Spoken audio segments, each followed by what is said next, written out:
know why you've clicked on this video, and I know what I'm supposed to be talking about, so let's just get straight into it. I'm not trying to give you some subjective and opinionated advice on trading today. The 6 trading lessons I'll be giving today are based on things that, even though sometimes I might have ignored them and put them aside, they always came back to me. They always started to work eventually. And what I'm trying to say is that no matter what you think, no matter what perspective or experience you've got with trading, these 6 lessons are the closest to absolute trading lessons you can get. The reason I'm making the video is because a lot of videos from other idiots on YouTube are opinionated. They're based on subjective truths and narratives about trading. And at the very end of everything they talk about, they say that this is the way, this is the best way to do it, when market truth and market success is very subjective. It takes a lot more than just learning something binary, which, by the way, it does not exist in the market. Nothing is binary. I could sit here and explain everything I'm about to talk about for a long time, so without doing that, let's just get straight to the first one. The first topic is the discussion between doing fundamentals, whether you should trade fundamentals or technical price action. I've got experience on both. I've traded fundamentals, I've traded news articles, I've traded news releases, I've traded the first minute, the after minute, I've traded quantitative trading, and I've also used technical analysis, I've used indicators, I've used naked price action, I've used a lot of things. The truth is that during certain periods of time, there will be news. During certain periods of the week, of the month, and even during the year, there will be news articles that come out which will push price action towards a certain direction.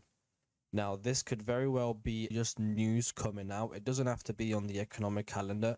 It can be someone resigning, for example, in England, someone resigning in the Federal Reserve, someone passing away who is of importance in America. News like that do push price. I've seen that happen many times. And like I said in the beginning, whether you believe it or not, these things have happened. So with that being said, fundamental analysis can be useful. It is very useful, and in some way is the main driver, as it says here, of the markets. Some people will say there's an algorithm. Some people will say they've coded the algorithm. I'll say that's straight up bullshit. Whatever the truth of the market is, I don't doubt that most of us just won't be able to know that. I think that's just a fact. What we do know, though, however, is that objectively, whenever there's certain news, the markets tend to move. The markets tend to push. This happens during news articles and economical data that comes out on economical calendars. But that's pretty much all there is to news articles. News articles will push price. Price will reach certain targets or collect liquidity to then reach the opposite direction of a target, which we call manipulation. And that's all there really is to know about fundamental analysis. Nothing more, nothing less. I will obviously make more detailed lessons about fundamental analysis, but for now, that's all you really need to know. Technical analysis, on the other hand, is mainly used for entries and inside the box analysis, as I like to call it. That means within the charts, chart patterns, trends, sentiment, and obviously where you would put your stop loss, your take profit, and all of that. I know many people that are able to be consistently profitable just using technical analysis alone. I did not start out as a technical analysis trader. I was doing fundamentals for a very long time, but I know for sure that this is enough to make you consistently profitable. I've taken very good trades from just technical analysis alone. Sometimes I haven't even considered the news. But the truth is, if you've identified an edge within trading price action, that being a repeatable pattern, something that occurs a lot more than it doesn't, a correlation between 2 events on the chart, or whatever. If you found something like that, you can very well use that for the rest of your trading career. With fundamental analysis, most people write down scenarios that could play out, more like catalysts of price action being pushed, things like news releases, things like results from those releases, news articles coming out and what that could do based on history. And it's the same with technical analysis. You'd base it on price patterns, how many times they repeat, do they repeat on Monday, do they repeat on Tuesday, the rest of the days, what periods do they not repeat the most, what periods do they repeat the most, what times does it manipulate and stop you out more, what time does it not, stuff like that, which comes with back testing, and I will talk about that later. The conclusion of this lesson is that you can use both of these. You can absolutely use both of these. If someone is willing to tell you that one is better than the other, they are absolutely lying to you. If someone teaches you that one is better, they are lying to you. That's the truth. I know people that do this only and make a lot of money, and I know people that do this only and make a lot of money. Using both is useful, but you don't have to use only one. And of course, keep it simple. Don't apply everything from both sides. Moving on, the next lesson would have to be about percentages. So this is something that I had to learn the hard way. But for the people that already know what I'm going to talk about, you can skip.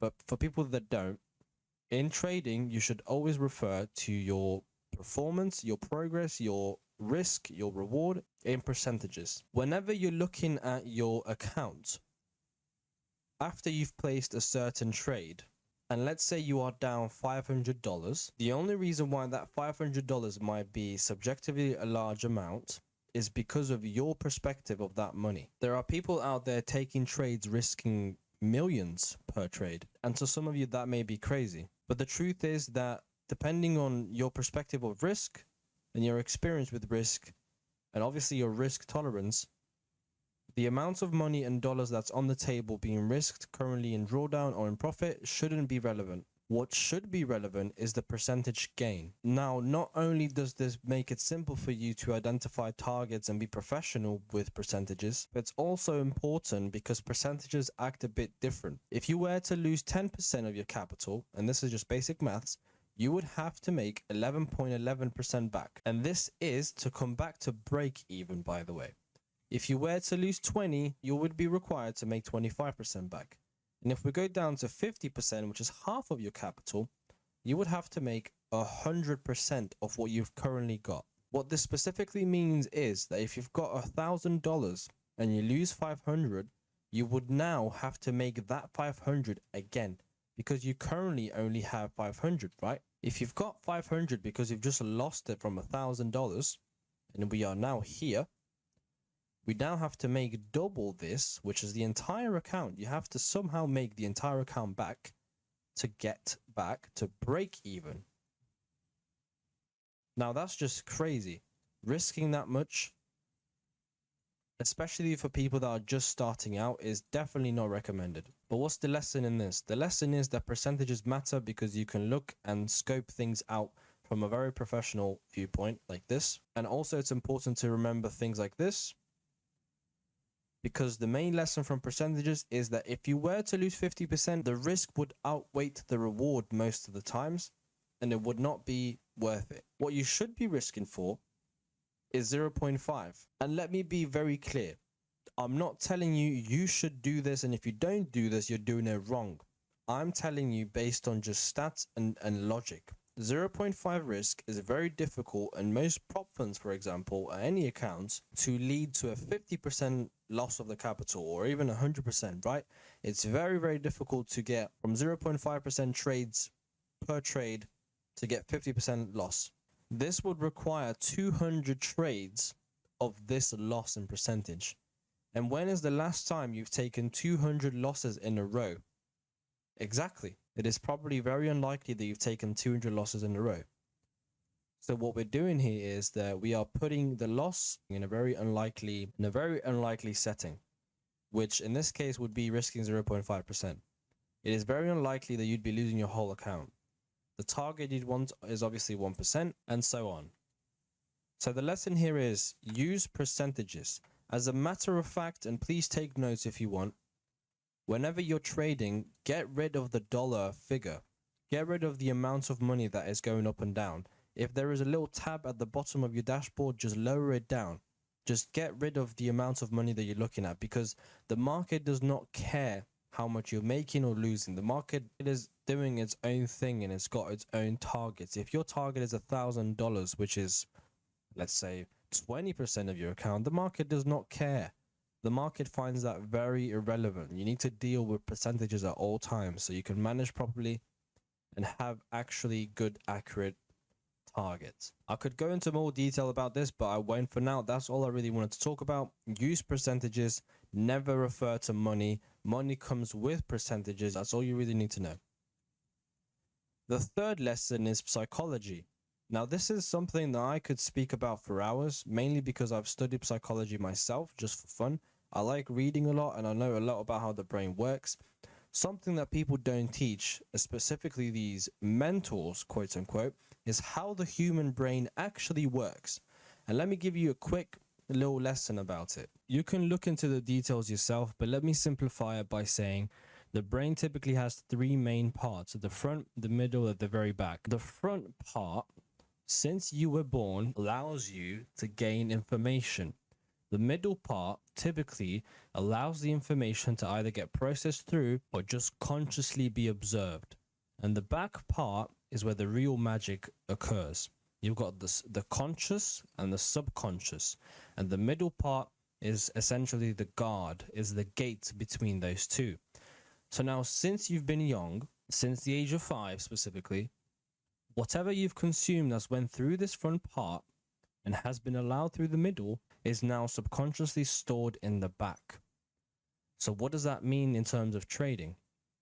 Let's say that you come from a very poor background. You don't come from a lot of money, which most of us don't. I don't come from a lot of money personally. If all you've been told as a kid is that we need to save money, we need to be careful, we can't take risks, risks are scary. If that's all you've been told your whole life, and then let's say that some of that information has passed through into your subconscious and has made it through from the age of 5 up to now, you genuinely now will believe that those things are the truth and those things should be followed. The conscious receives information. The middle part of the brain, which in this case is called parietal lobe, will allow that conscious information to either be stored in the subconscious or drifted away and ignored. Now, the more familiar the information is from the previous subconscious information, the easier it will be for the guard, the gate, to be opened. What does this mean? Let's say you've been learning about how to save money and how risking and taking risks is very difficult in life, your whole life. If you receive more of that information, this gate will open and you'll pass right through. If you receive information about how to make money, you might struggle. If you receive it again, you might struggle. If you receive it again, you might struggle. And as you can tell, it's difficult for people to learn new things. So in terms of trading, how can you apply this? The way that you can apply it is that every time you take a trade and every time you may feel emotional during a trade, you have to ask yourself, is any of my previous beliefs acting upon my actions right now? Are any of the beliefs I've had in the past affecting the way that I'm behaving right now? If you're acting upon the belief of being broke, not having money, then what do you think you're going to act like when it comes to trading? You're going to try and make money and cut your wins early because you're trying to save that money. You've never had money, so you're trying to make it, right? And once you've made it, you want to take it as soon as possible.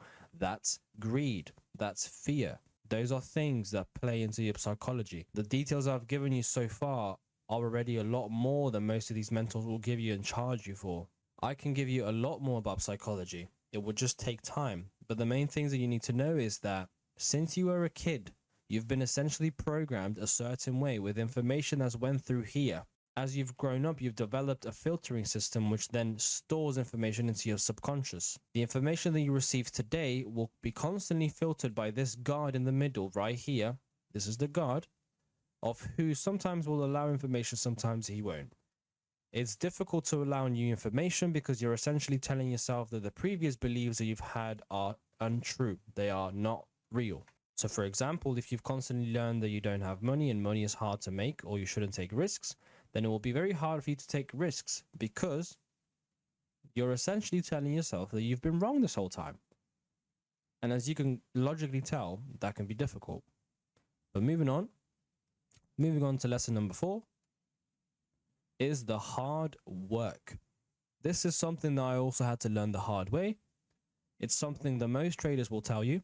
And if you don't do this, then you simply won't get where you need to. It's that simple. There is no other way around it. You can't get lucky. You might get some lucky trades, but it won't keep repeating as you want it to. And if you think about the term consistently profitable, some of these easy, cheap ways to make money, like flipping accounts and trading news articles, are not consistently profitable. Can't be doing that always. We're always trying to trade. We're trying to be professional. We're trying to have a career from this, right? The hard work consists of back testing, forward testing, demo testing, taking notes, collecting data, coming up with scenarios, coming up with 2 or 3 different plans from the same concept, tweaking those plans, finding out the probable outcomes, finding out what works more than the other. And of course, alongside of learning concepts, learning the fundamentals, learning the typical things that you should know about price action, which I will get to in the future. And of course, working on yourself, disciplining yourself. That's the hard work as well. All of these things can't be escaped. All of these things cannot be ignored. Specifically backtesting. The crux of your information and confidence comes from this.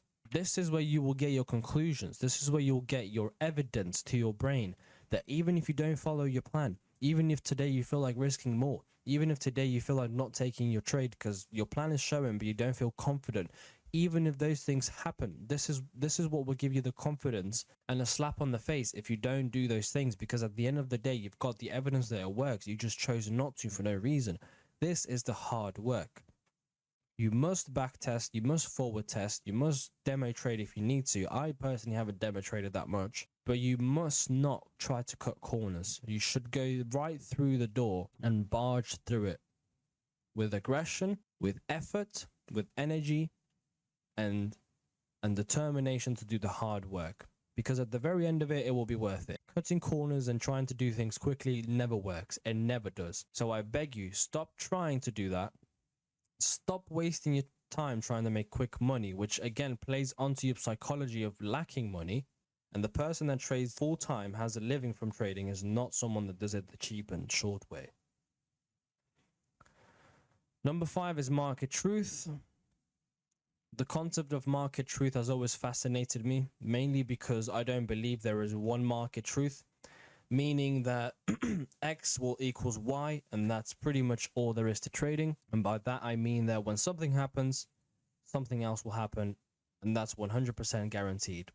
Now, I know that most of you obviously know that that's not the case, but some people do believe that, and I'm here to tell you that that's just bullshit. If someone is teaching you something that works 100% of the times and never fails, they are lying to you. There are objective factors to the market which occur, and the better you get at identifying those factors, the better your interpretation will become.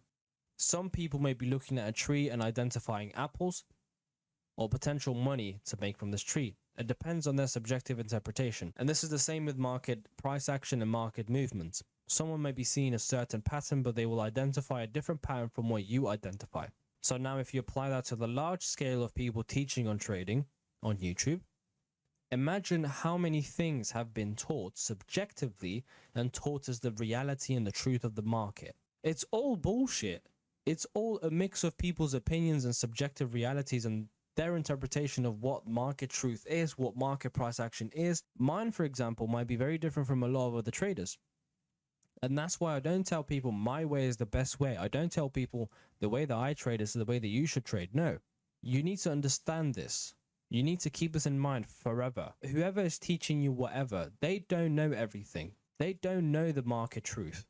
There are objective factors which people can take every now and then and be skillful on it. But there isn't a whole market truth. The only objective absolute truth you could actually come across is risk management, psychology, and a trading plan. Those are the only absolute truths that you can follow. Because the reality is, if you risk 0.5% each time, you will lose 0.5% on each loss. That's the absolute truth. Is that guaranteed on the market price action and what they will result your trade in every single time? No, nothing is guaranteed. But what is guaranteed is your risk management, your psychology, and your plan. So market truth does not exist. Stop trying to find the holy grail. Stop trying to find the truth. Stop trying to find something that gives you an answer. There isn't an answer. You need to manage everything else that you possibly can and just find something that which seems objective. Stop trying to find something that's 100% true, because it does not exist. Moving on to lesson number 6. I'm going to talk about mentors versus coaches. I personally don't like to call these things mentorships. A mentor is someone that's supposed to give you wisdom, experience, and knowledge upon a certain topic of which you will then act upon and perform yourself. A coach is somebody that will guide you throughout the entire process from beginning to end and make sure that you perform at a certain standard. Most of mentors today, don't try to guide you, make sure that you're doing well, and push you to perform at your best. They will post some videos, give you some knowledge, post some shitty PDFs, and then move on. The reason why that doesn't work, as I've explained so far, is because there's so many different factors in trading of which affect the person that they're mentoring in a terrible way. Because if this person, this mentor, this beautiful mentor right here, has made an entire mentorship full of 20 or 30 videos, of which he charges £100 a month for, and the people of who have not dealt with the previous things that I've taught here, and obviously a lot more, watch these videos, they will now subconsciously think that those videos will teach them the truth. Those videos will teach them something that they didn't know before. A coach on the other side is a transparent, brutally honest person of who will call you out on your bullshit and push you, specifically highlighting the word push you, until you perform good. They care for you, they care for their students, their athletes, the people that they're coaching, because they feel connected to them and their performance. A mentor does not care about that. A mentor couldn't care less. A mentor gets paid and moves on. A coach will help people individually, especially in a large group. A coach typically in a football team will care about the athletes. He will train them. He will make sure they get good nutrition. He will check up on them. He will ask them how they're doing. He will ask them questions whether they think they've got any suggestions on what to do better, and so on. A mentor does not do that. If you are in a mentorship, let me ask you a question. When is the last time your mentor has checked up on you? When is the last time he's put a question in the chat? How is everybody doing? What could I be doing better? When is the last time your mentor has tried to reflect on his mentorship and asked you guys for advice and feedback? When? I could bet my left kidney that's never happened. A coach is exactly that. And that's what I'm aiming to be. I'm aiming to be a trading coach where I teach you certain things I've learned myself.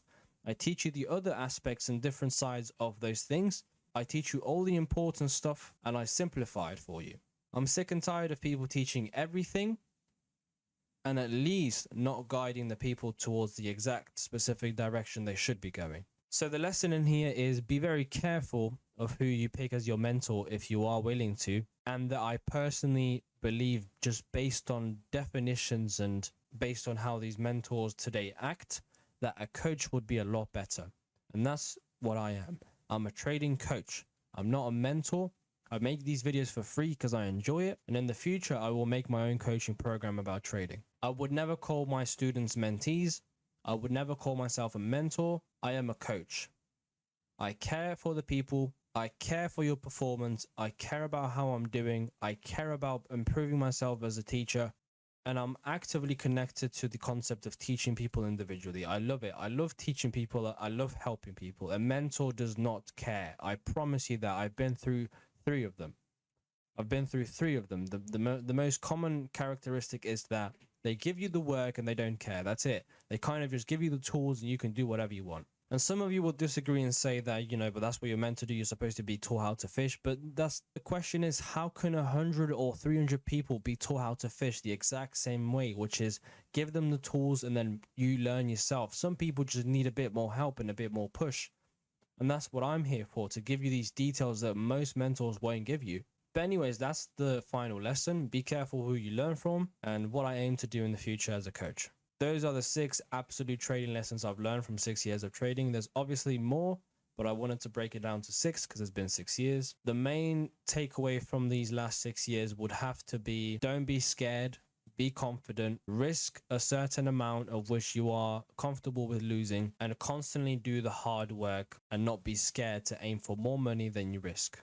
So that's pretty much it. I hope the notes you've taken will help you. If you want to join the order flow crew, it's on early access at the moment. The Discord server is for free and it's in the bio. Take care.